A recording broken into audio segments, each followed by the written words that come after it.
एक छोटे से शहर में विक्रम नाम का आदमी रहता था। बाहर से तो वह बहुत शरीफ दिखता, मगर अंदर से बेहद लालची और बेरहम था।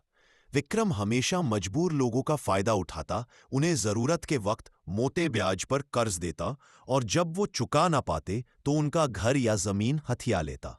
उसके लिए पैसा ही सब कुछ था, इंसानियत कुछ भी नहीं। एक दिन गरीब बढ़ई राजू विक्रम के पास आया। उसकी बेटी की शादी थी। राजू ने कुछ पैसों की मदद मांगी।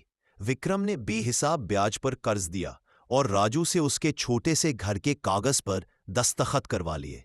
शादी के कुछ महीनों बाद राजू कर्ज नहीं चुका सका। विक्रम ने राजू का घर छीन लिया। राजू की आंखों में आंसू थे, लेकिन उसने जाते जाते बस इतना कहा, विक्रम, ऊपर वाला सब देखता है, जैसी करनी वैसी भरनी।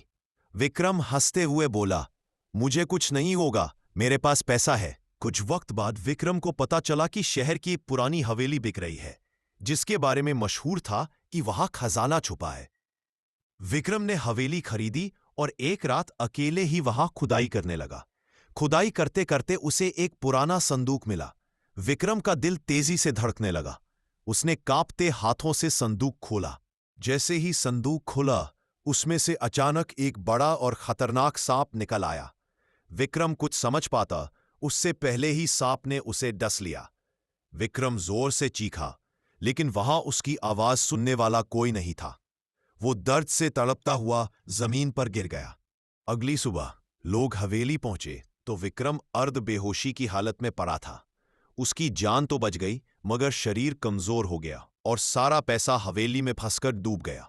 बिस्तर पर पड़े पड़े विक्रम को राजू के शब्द याद आए, जैसी करनी वैसी भरनी।